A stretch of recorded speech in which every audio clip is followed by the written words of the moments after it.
But I started questioning, like, what am I doing? Like, all right, college isn't for me. I don't want this career thing. Like, what do I do? So I was in this sort of like limbo, and I got a little depressed. I had my first interaction with depression that I remember.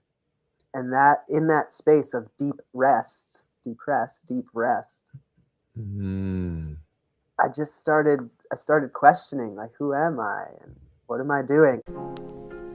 The Art of Rising, where clarity replaces noise, discipline becomes lifestyle, and growth is intentional. Let's rise together. Greetings and welcome to the Art of Rising, where we are exploring leadership, transformation, and conscious visionaries changing the planet.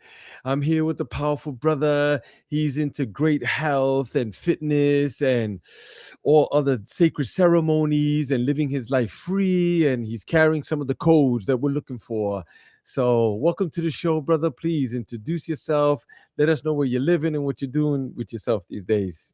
Thank you so much, brother. I'm so happy to be here. It has been a long time coming since we met, so I'm really grateful for this opportunity to share some space and stories. I go by Rainbow these days. I also have another nickname, Broccoli Rob. I'm an artist, musician. I like changing names, it's fun. It also reminds me of the impermanence of all things and that this identity is not really what we are. And we are beyond all forms and labels and shapes and sizes. I'm originally from central New Jersey, a place called Heightstown, East Windsor. I've traveled a lot and have landed in the greater Bucks County, Philadelphia, Lehigh Valley, Pennsylvania area, currently in Bethlehem, Pennsylvania. Yeah, just living my best life.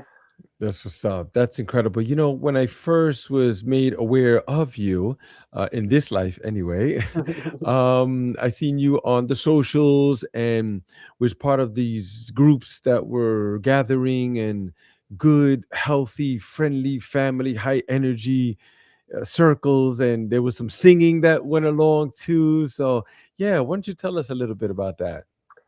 Yeah, well, my, spiritual journey of sorts started about 14 years ago, and it opened me up to so many different things. And one of those things was ecstatic dance. And I've always loved to dance, but ecstatic dance spaces are sober. They're meant to be sober spaces. They're family friendly. They're really meant to bring community together for individuals to work on self-consciousness around moving the body and sensuality and intimacy without all of that other extra stuff. And that really opened me up to um, drum circles and song circles as well, and this whole culture of coming together and moving our bodies, using our voices, singing, praying, being in ceremony. um, Fast forward to 2018, I went to my first song circle gathering down in North Carolina. It was really, really powerful. And then my ex partner and I started a gathering called Singing in Love. And that's probably where you first saw me. We were posting on social media about that event in 2021. And yeah, it's been my passion since to, channel songs as well as help others to open their voices, and not just for singing. The singing, I think, or I know, helps us to heal the throat chakra, which is really important to be able to clear that channel from head to heart. And so we're able to speak more authentically, more truthfully, more honestly. And so that's what it's done for me. And I've seen it for so many other people.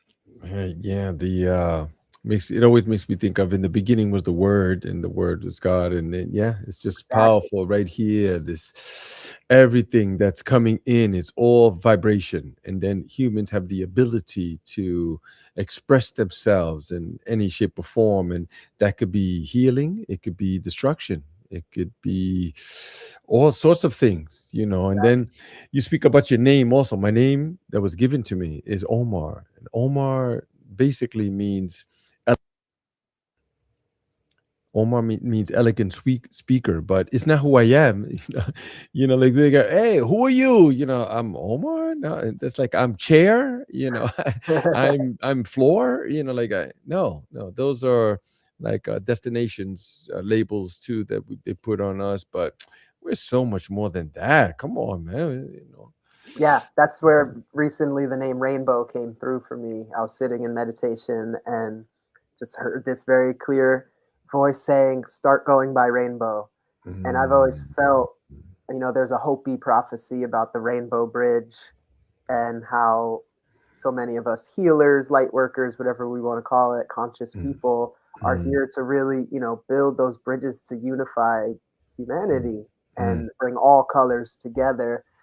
And so, yeah, I find that the names we call ourselves mm, are mm, mm. powerful, and the ones that we've been given by our parents, they have meaning and significance, but like you said, Mhm. it's not what we are.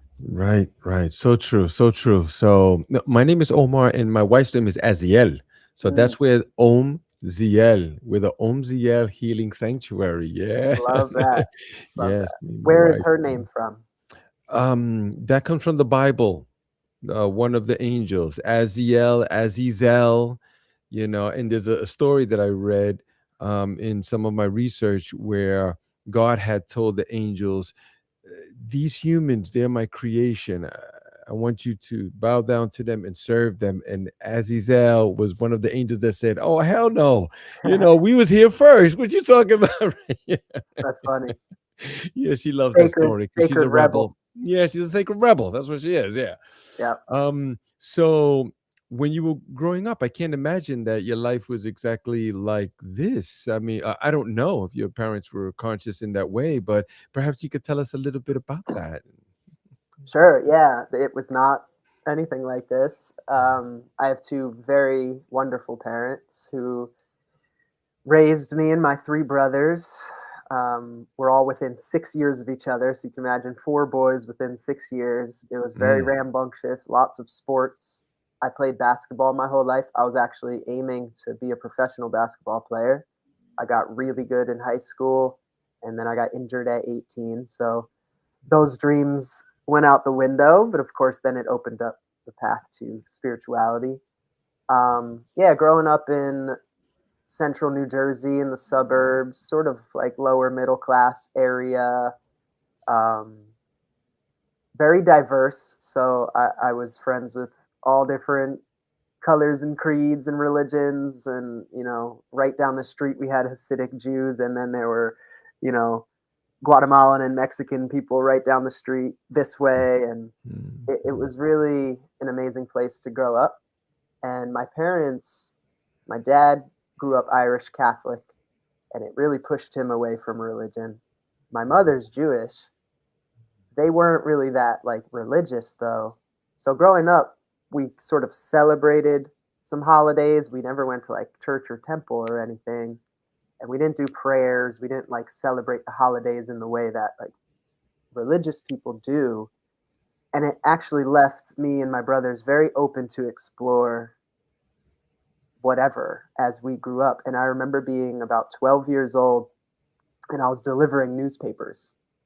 And I went to this one apartment complex and I saw this little Buddha statue. It was about this big on someone's front porch. I'm a little 12-year-old kid, but I was just drawn to it and I stole it, which is kind of a, bit of a yeah, paradox. of course. Yeah, why not? But it just Yes. Like, it was so magnetic. I had no idea what Buddha was. It was just this, being sitting there so peaceful, and that was my very first opening to anything spiritual. And mm, yeah, I continued on playing basketball and living a normal teenager's life, and then about 21, 22 is when I had my spiritual awakening. well, you got to tell us about that. So please continue. Yeah, I was in college. I didn't really know what I wanted to do. I was really conforming to society's, programming and conditioning just to go and get a career. And I kind of settled that I wanted to be a basketball coach. I was like, all right, if I can't play basketball, I'll at least coach basketball in like middle school or high school. But how do I do that? Well, I have to be a teacher. All right, I don't really want to teach any subject. I'll teach phys ed. So I was going to school for phys ed. And then I was at community college for 2 years, got my associate's degree, and then I transferred to Rowan University in South Jersey. And after one semester, I remember I ate some mushrooms during the semester, and it just opened me up to the realization that I don't want to be doing this. So I dropped out. And at that time, I was also shining shoes. I was a shoe shine for 3 years. Mhm. Really great job. But I started questioning, like, what am I doing?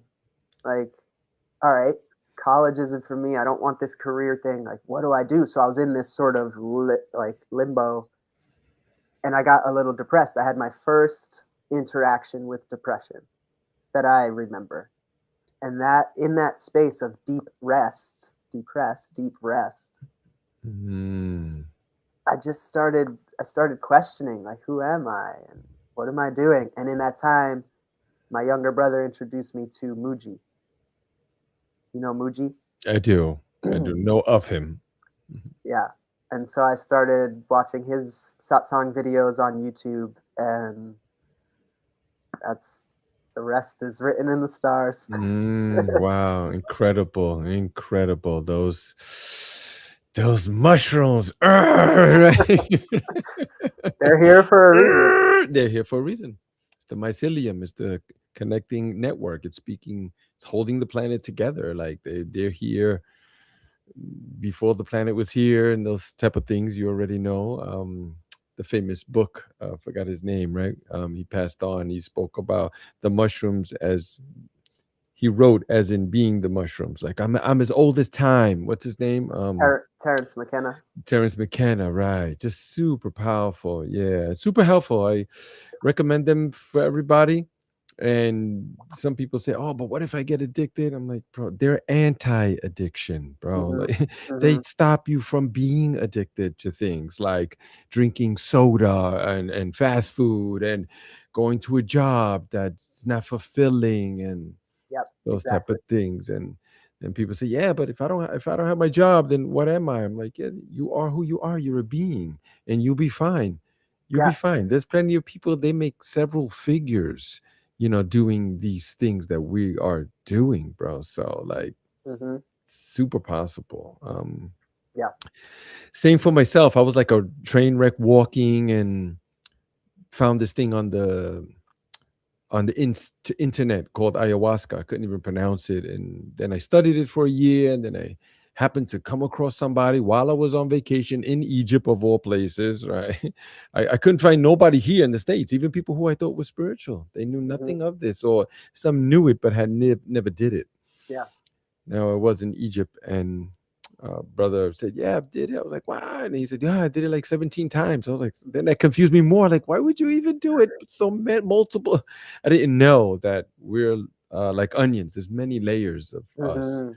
Like one fast thing you take is gonna fix everything. If it comes fast, it leaves fast. So it takes work. It's showing you something. Then you got to go do the work, and like, Yep. so that Yeah. was years ago. A Go lot of it ahead. is in the integration, right? It's we can consume these plant medicines which help us to see clearer, and Mhm. then the work is really in the sober space of, like, how do I embody Yeah, and yeah. integrate these messages?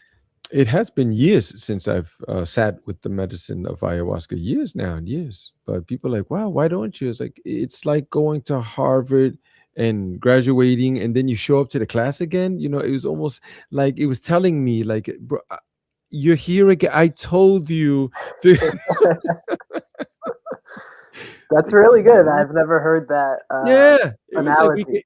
Yeah, it was like we could hang out here if you want, and you'll see cool stuff. But we I mean, already told eventually, you. I've seen it with so many people, not just with ayahuasca, but so many people just it becomes almost like a crutch. Like, we lean on the medicine to, you know, constantly be guiding us when the medicine is trying to tell us the guide is here. The guide is already here. That's what I'm trying to show you. Mm, mm. Yes, you've seen some other masters too. Like they were big proponents for plant medicine, and it changed their life profound. But they had and did it in years. No, there Hmm. was deep meditation and scholarly learning more about why are we here, and learning and helping others, giving classes and lectures, and yeah. But they didn't, because it's the word you find out. You see it if you really see it. It's inside you. Go out Yeah, there and help somebody. Yeah. And I see that that's what you're doing. You're working with people, you're building these spaces, you're traveling, music, and these healthy events. And then recently you had shared with me that you are now getting into the food supplement slash area where people are. Yes, yes, I know. Pirium, right? Pirium. correct. Right. And remember, I did mention to you slightly that I'm aware of it. And you were like, wow, I like to hear, but well, this is my thing, right? Here it is. If you're in these circles, you find out about Purium because they're super popular and they're geared to help people be independent, financial independence, and at the same time share a high quality product too. So, Hmm. yeah, we've been through the shakes and the supplements and all that. I still have some the apatha cherry in the Nice. fridge. Oh man, take some of that before 2 tablespoons with water before you go to sleep. Oh, You ever sleep. try it with coconut water? No. Try it. Mm, Next do level. yeah, okay. So, why don't you tell us a little bit about that and about this opportunity that has been presented to you and you're sharing? Sure. Yeah. Well, about 5 years ago, like this month, February, I was with my ex partner, and she had really debilitating Lyme's disease symptoms. For 2 years, I watched her go from doctor to doctor, specialist to specialist, like autoimmune specialist, and no one was able to help her. It was Mm, really um, devastating and just discouraging. And then she discovered Purium and did their 90-day health reset, and all of her symptoms went away. I don't really know where she's at now. We mm, haven't been in touch. I don't know where her health is, but okay. during that time, it was so transformative. I mean, she literally had joint pain, fatigue, hives. She would get hives from like head to toe, brain fog, all of it for 2 years straight. So to see that finally shift, it opened my eyes. I was like, "What is this? What are these supplements?" I was like, "I'm healthy. I don't need supplements." But they're not just supplement; they're whole foods. So Purium has been doing regenerative agriculture for over 30 years in this country, in the U.S., which 98% or more now of the soil in the United States is either completely dead or very devoid of nutritional value. So for a company at a large scale to be doing regenerative agriculture for that long is very rare. So I tried the products. I didn't realize how bad I was feeling until I started feeling better. I was dealing Mm, with acid reflux since I was 16 years old, and I definitely had parasites because I was addicted to sugar. I was still eating Wawa sandwiches, drinking coffee every day, but I was just in denial. I was in denial because I became complacent. I settled. I was like, yeah, this is just life, this is how everybody is. And mm, mentally and spiritually, I'm healthy, but so physically, whatever. And I was just spiritually bypassing it. But then when I tried these products and did the gut health reset, get the parasites out, the heavy metals, do the repair, real nutrients in my cells, I had never felt so alive. Within days, I was on another plane of existence. And so I mm, wanted to share with my mom. She was the first one that came to my mind because she's been dealing with acid reflux for a long time. I was like, "Ma, you mm, got to try this stuff." Then my mentors were like, "Hey, do you know that by sharing, and if someone buys these products with a code that you have, you can get commission. And mhm, not only do you get that one time, but it becomes a passive residual income stream."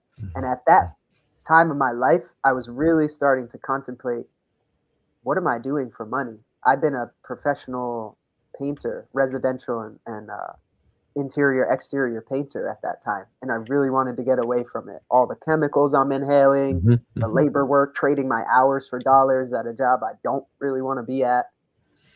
And then boom, at that time I was literally praying. I'm like, what am I doing, God? Like, give me Mm, something. And then mm. this Yeah, opportunity came. of course. Yeah, yeah. Wow, that's beautiful story, man.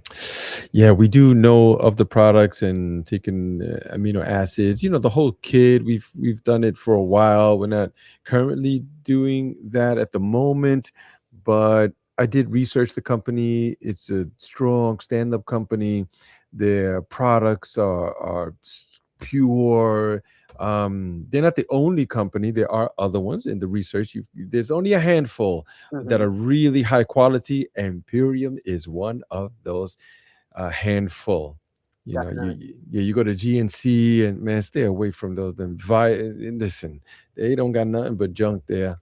Yep, Yeah, yeah. exactly. Yeah, the name actually comes from the word pure and premium, and they put them together.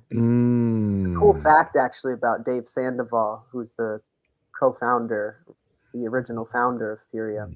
Mhm. In the early 90s, he and a few others lobbied for like 2 years straight um, to get the USDA organic standard and labeling.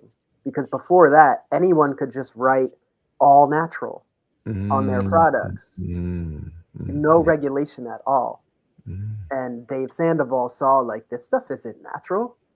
They're tricking us. And so mm. even before Purium, he helped to get the USDA organic Oh regulation my in place. God, that's interesting. So Yeah. powerful. What a calling, man. Because you think that most guys they're in it just for the money. It's like, yeah, I just get to get paid. What was the difference? But when you hold yourself to a higher standard, you have to do something. So, and Yep. then the simplicity of it too.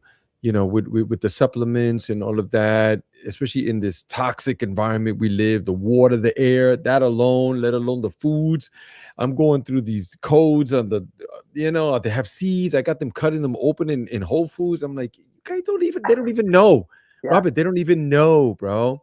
Yeah. Um, but tell me, how has it impact your life with the simplicity of taking the products, but as well as peace of mind and helping people on a deeper level? Mm. Yeah. Great question. Um, I mean, for my own health journey, it's been incredible. 5 years now, I don't go a day without multiple products, and I used to deal with like frequent urination issues, like bladder stuff, and Mm, mostly kidney issues, and like I said, sugar addiction. So all of that has shifted. I feel really clean. I'm not mm, perfect. Sometimes mm, I'll be at a family gather and I'll have some pizza or like whatever it is, but I'd say 80 to 90% of my diet now, I'm mm, very clean. I'm conscious about eating organic, and I eat much less too, mm, because what I've learned is nutrient absorption happens in the gut lining. mm, Most of our gut linings are heavily damaged from glyphosate and other chemicals, and so when we do that repair, we start absorbing nutrients properly.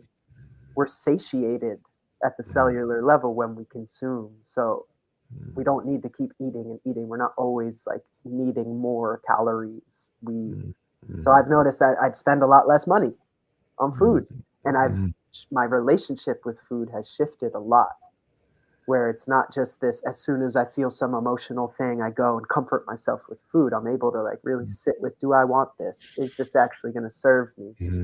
And so mm, that's also where I've been supporting others on this journey, which is why I'm really grateful for the business opportunity, mm, because it's allowed me to step into my leadership and my passions for helping people find ways to not only physically feel healthier, mm, but psychologically, mentally, spiritually align ourselves with a more pure and enjoyable lifestyle. mhm, Because when we mhm, feel lighter, less bloated, more energy, better sleep, we're mm. naturally going to be happier. We're gonna Mm, be at more peace because we feel cleaner, we feel lighter. It's just the right, way things go. Physical is right. spiritual, spiritual is physical. Thank you. I'm glad you brought that up because that's where I wanted to go with myself too. I don't eat meat nowadays. I don't. I just don't.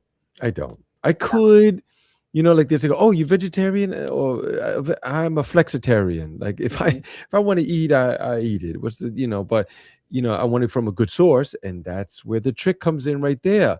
Because if you look at the industry, I don't trust them. So many things are out nowadays, fake meat and what? Really? I'm like, if they're telling us that now, Robert, is because they've been doing that, bro. Mhm. It's just that they're telling us they're doing it now, stuff like Yeah. that. They already put it in the market. So my food is plant-based. I try to keep it like that. I feel lighter when I do eat meat, when I have. I always feel more aggressive, more stronger, but with plants, I always feel lighter, more at peace, more still. My mind is focused, brain fog is gone. I'm like super focused. I know I drive my family crazy and anybody near me because I'm like, yo, I'm focused, man. And they're like, Sky, why do you gotta be like so focused? But it's the foods that I eat. And then you mentioned about the less eating too. Mhm. There's tons of research out there. We should be eating less. This thing about 3 meals or 5 meals a day, they're tricking us on this, bro. Yeah. Need to pay attention. Where humans are not meant. The gut cannot handle all this. So Yeah, I mean, the I've been up for almost 4 hours, and all I've had is water, and I'm still not hungry. right, yeah, and energetic too, right? Oh, So yeah, I'm good. I could go I work out know. right now. Yeah. Same here. Like the energy level and the intermittent fasting. That's Mhm. what they call it also, because I know there was a gentleman, I don't remember his name, but he worked on himself and he took notes and he noticed that, hey, when we wake up, we don't need to eat. You could eat later on. You could eat 1 meal a day. Yep. And Robert, that's really where I'm at, bro. Yeah, Yeah, eat and like not crazy. only do we not need to eat, we shouldn't. And I don't like to use the word should and shouldn't, but just on a physiological level, Mm, the body's a machine. It's been still and out of not working for 6 or 8 hours, right? When we're mm, sleeping. mm, If we right when we wake up, get the digestive and lymphatic system got to get going right mm, away. mm, mm, It needs time to sort of wake up, mm, and then it'll work a lot better. And that's one of the mm, biggest mm, issues I think with our digestive mm. issues with humanity is we eat too much and we eat right when we wake up. We also eat Right. close to bed. We eat late at night when our body's trying to shut down. Shut that? And Yeah. then we put food in, and then the digestive system's like, huh? What? Yeah, Now I huh? have What? Yeah, gotta I'm go to sleep. tired. Yeah, I know. Yes, yes, I do know of this. There are some things that we suggest here at the Omziel Healing Sanctuary. I have this blueprint that I could always send you. People who sign up for the newsletter, we send it to them. I recently made it. It's about 17 modules, right? So they're really just suggestions. If it works for you, good. We usually say if you meet the guy who says, "Oh, I got the shoe that fits every foot," stay away from that guy because not every shoe fits everybody. Yeah. But one of the first ones is when you rise, you don't drink coffee or juice or no, you drink water. So what Lemon we drink, water, right, we if you drink can. about 16, 17 ounces of room temperature water, Hmm. right?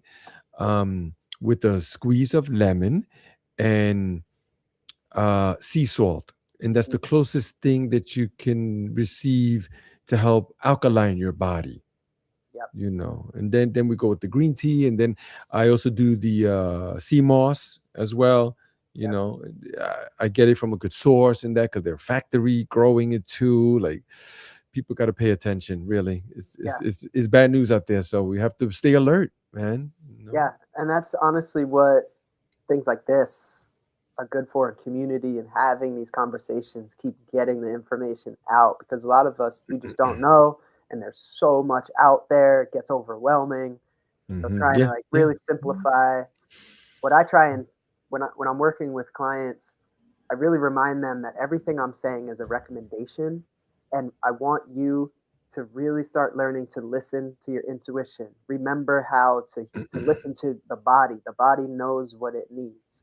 And so that's a Mm. big part of what I do as well, is reminding people to take time to be still. Yeah, Sit yeah, sit in silence for 2 minutes. yeah. Listen. It does wonders when we are consistent with that. Yeah, the meditation, that's one of the modules too. Because for me, I try to meditate every day, something, I know my day goes better. And then I get these downloads, which is Mhm, another, buzzword that people are throwing around. But I mean, call it whatever you want to. But when you pray, you speak to God. And when you meditate, God speaks to you. mhm, Stay silent, stay still. mm, The message is in between the words that, it's the silence. yep, And then I get all of this information that I wouldn't normally have gotten, Robert. Like I'm like, oh yeah, like what? It's like, yeah, exactly. I'm gonna do that, and then the journaling starts come out. Like this is what I received. This is what I thought, and I'm creating this thing to help people, help myself too. Yeah. So Yeah, these body mind structures are antennas for the divine, and the more clear and clean and quiet we are, the easier we can hear the yeah, messages, because God is yeah. always trying to give us drip in little guidance and messages. We don't ever have to look outside for anything, really, for love, for peace, for guidance. Yeah, It's all I here. know. It's all here. And that message is in many scriptures. People, they're glossing over things and following, oh, it's over here, it's over there, it's over there. Like, oh, there's one story. My father, um, he passed on. It's gonna be like 2 years he transitioned, but one of his favorite story was when you see the Buddha on the road, kill him. That's a good one. It's a simple one. It's just saying that don't look at everything you see as being what it is. It's Mm, not that. It's not that. It's not. It's yeah. not. Go inside. It's here. It's in here. It's gonna tell you inside. The kingdom of God is in here. Yep. Yeah. You And the more we do that, the more we're able to read energy and not just physically see and hear people's words. We can actually sense the energy Mm, behind people's words and in their actions, and then discern, is this being genuine? Is this, trying right. to manipulate, whatever it is? Right. Right. And it seems that your lifestyle more or less is very disciplined, right? Because that happens to me too. People look at me and they're like, "Oh my God, how do you do that? I can't do that." I'm like, "Yo, I didn't just wake up like this, Mm, one morning and started doing it. It took me time to find out what foods I eat, yep. what do I like, and try different ones. And maybe I like to run, or maybe I don't. I don't know. Maybe yoga. Let me try it at least, which is Hmm. another one also that we do. Yeah, because Yeah. that's recorded over 5,000 years. Anything that has lasted that long, pay attention to it. Yeah. Yeah, that's an interesting one. I was listening to Alan Watts a few months ago talking about yoga and how us in the West we've adopted this thing because we've, at least my lineage of like Irish and like Eastern European, we've been so far removed from our cultures. We're lost. We are lost. So many of us Caucasian people in this country, we are so far removed from our original cultures that we are seeking other cultures to Mm. bring spirituality into our lives. And Mm. it's beautiful, and at the same time, I'm starting to like yoga really means union. It's not about you know Right. these Yeah. great Yeah. stretches, like, cool, but the Yeah. whole purpose of all the stretches is to get us to be able to sit for longer. The whole Mm. purpose of yoga, at least the Right. stretching part, is so we Mm. can be more comfortable sitting for longer periods of time in silence. Yeah, I did some yoga this morning, and I try to every morning, at least 20 minutes. And I tell people, go to YouTube, man. There's plenty of free guys there. You find one you like. Keep trying different ones. Yeah. And I suggest too in the blueprint that I send some here. Try these links. I don't Hmm. know. Try it. But there is one story. I believe it comes from the yoga Vedic or something like Sutras. that. Sutras, right, the yoga sutras that says where Krishna had asked the serpent, teach me how to be flexible like you. And the serpent said, come on, I'll show you. And then that's where yoga had come up. And then Krishna showed the people, like, okay, it's like this. Stay with your breath and move. And, Yeah, like, I move love that story. spine. Yeah, Yeah, so exactly. many of us are so stiff in life. All we got to do Yeah. is just like Yeah. Yeah. twist and turn and loosen Mm. things up. So how about your discipline? How has it interacted with your spirituality and the things that you do and be, trying to stay grounded, but also elevated too? And it's been quite the journey. I mean, I was very disciplined with basketball. I Mm, was, um, and I start there because that's context of how discipline has stayed with me. It's left me and stayed with me and come back and come. But when I was 14, you know, all the other 14-year-olds in the summer are sleeping in, right?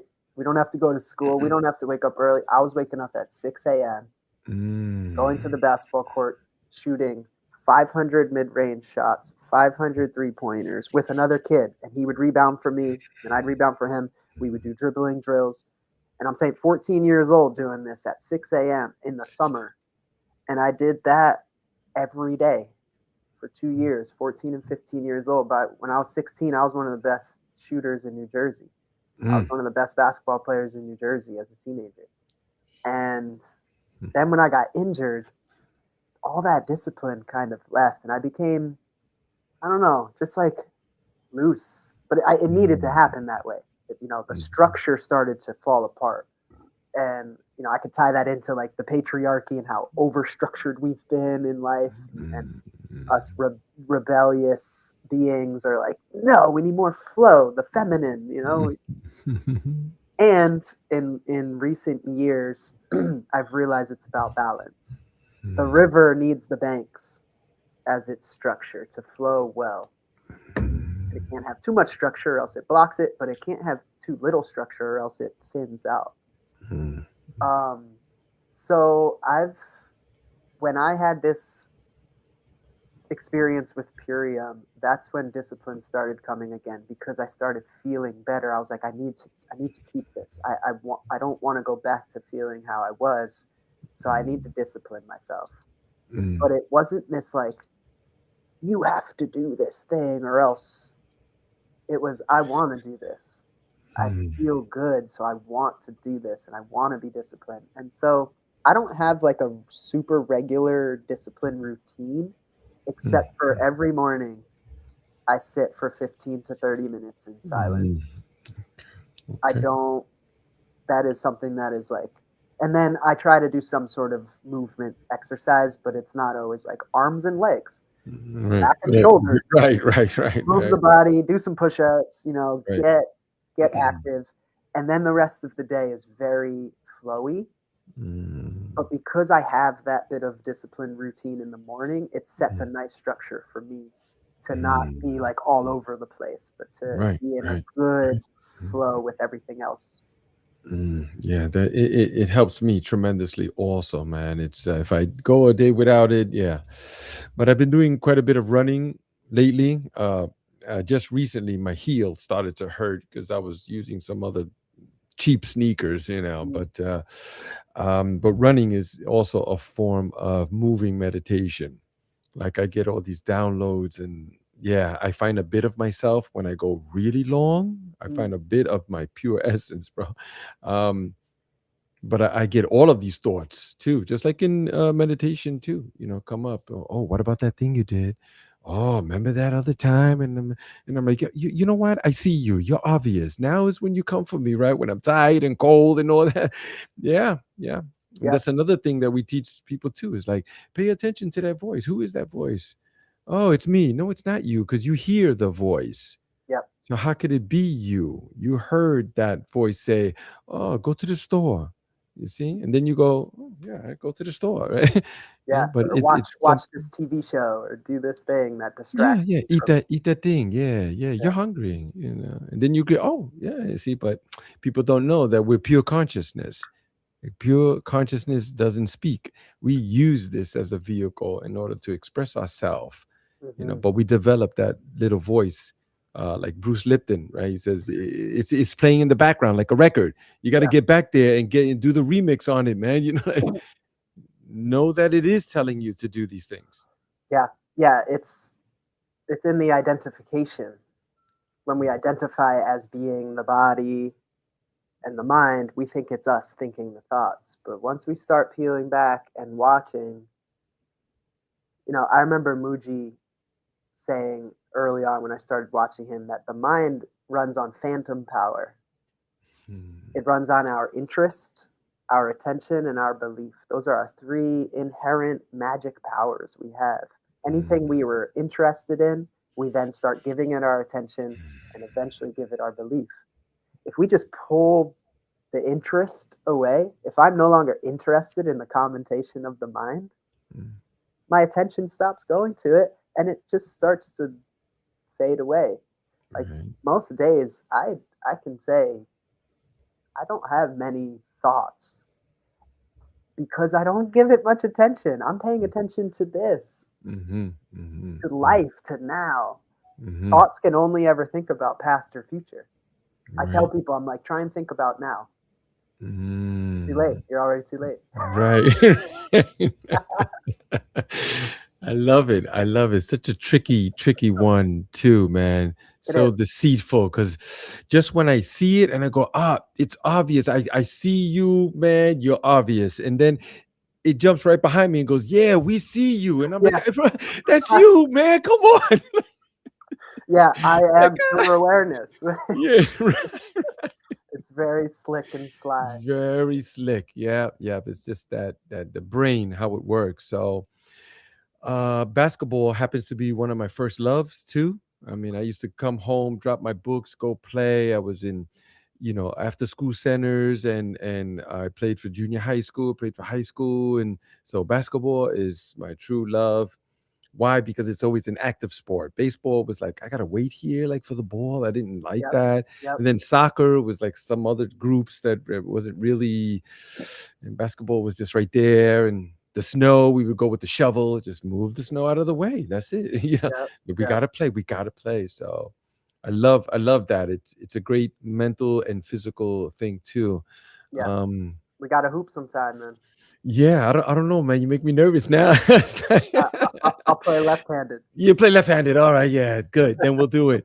Um, so now, in conjunction with the lifestyle, the food, the spirituality, I know there was this movie, right, that you were turning me on to that I saw briefly of it. Oh my God, super powerful, bro. I mean, I don't really watch TV anymore. I don't even watch movies like that. But I used to watch a lot of documentaries, but I haven't in years. But this one here, man, could you tell us more about it?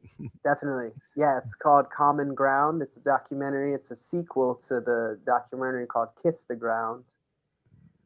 And yeah, it's just it's a call out to humanity to, you know, inform us like, hey, we have a small window in regards to climate change that if we don't address it on a large scale in 40 or 50 years, like our children, right, and their children, it's going to be really tough.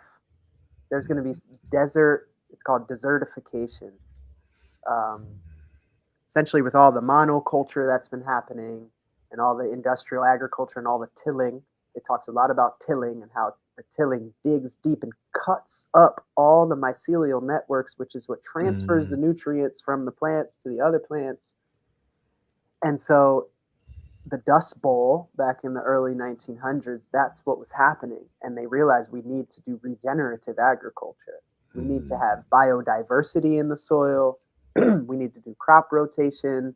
We need to use spring water. We need to stop tilling, or at least digging deep, deep into the soil, mm, mm, killing all the topsoil. So, Common Ground is, a few different people, some celebrities like Woody Harrelson and Jason Momoa, and people who really care, who have a voice, who have a big voice and a big platform, sharing solutions about regenerative agriculture. I mean, imagine if, you know, we turned if all of us had just a little bit of a lawn, like our front lawns that we mow our lawns, right? If we just planted some green plants, because carbon, we talk a lot about carbon emissions with climate change. Yeah, sure, it's an issue. But the bigger issue is that our natural sequesters of carbon are being killed off, green plants. If we all grew more green plants, we'd be able to pull enough carbon out of the atmosphere that we wouldn't have to change anything about our vehicles or our factories. They could still be emitting all the carbon, but we're pulling that carbon down into the soil. And there's other things too, like the oceans, the whales. Talks about how the whales in the ocean, their skin sequester carbon, but humans have been killing whales for 30 plus years, maybe longer.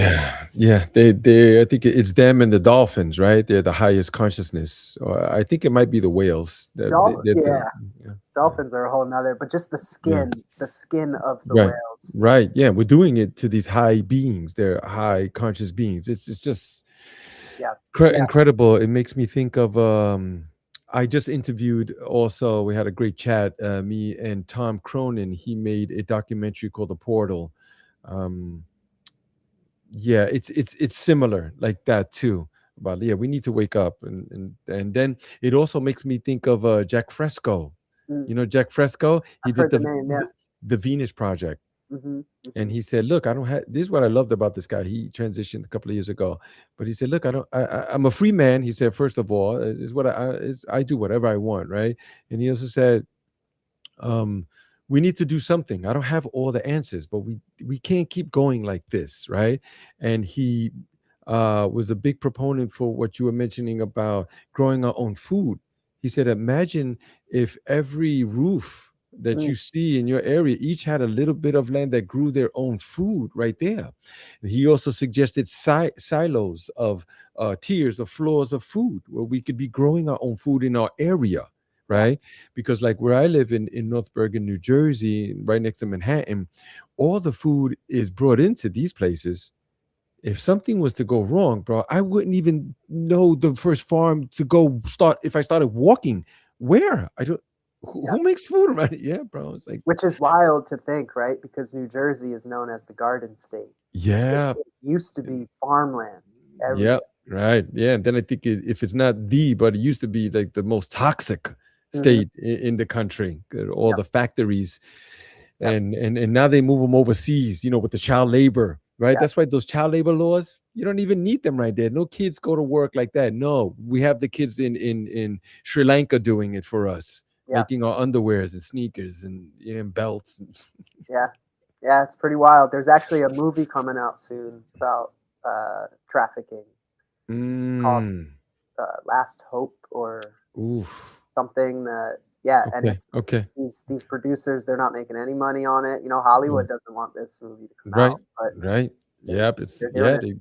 It's the kids. It's the kids. That's why when you buy the cacao too, we're not selling it at the moment, but we started finding out that they see all these indigenous people on Amazon, and it was 9-year-olds in these slave labor camps getting the cacao and saying, "Oh, it's sacred grade," and like that.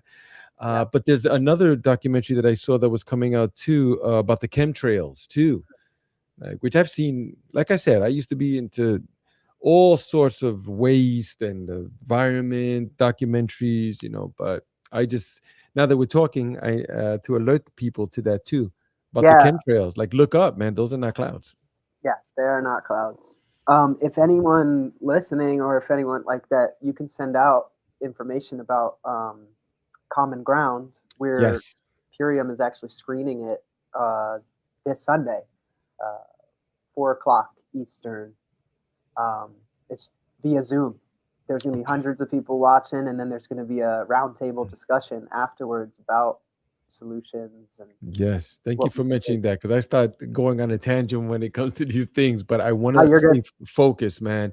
That particular link, I can link it here to the show notes and send it out. Cool. I'll Okay. send that to you afterwards. Yeah. Yeah, I'd love to do that. We're coming up on the time. Where can people find you also if they want to reach out to you and find out some more information? Yeah, right now, mostly Instagram is where I share, um, myself and messages. So transform underscore transcend 44. Um, yeah, that's really it. I'm in a phase right now where I'm expanding and evolving my business. I'm really wanting to connect with people in the greater New Jersey, Philadelphia, even New York area, and just start building Mm, building these bridges. And I know so many people are seeking income streams that are aligned with the values of holistic wellness and regenerative agriculture and clean, products. And mm, um, not only do so many people need the health of it, but the financial health piece as well. And so that's mm, that's really my mission right now is mm. building and growing and expanding my That's team beautiful. and organization. Yeah. Okay, okay. I'd love for you to come through to the Purple Sage Festival. We're having it on June 13th. It's a platform. You get up there, man, and you could give a workshop, a class, speak about all this that we're talking about and help people. I would love that, bro. Love it. Yeah, yeah. Trust. I could do a song circle too. I'd love to Yes, I know offer we spoke some about it. music. Let's, Yeah. yeah, okay. All right. You heard it here first, family. Let's keep him to it. All right. Let's see him there at the Purple Sage.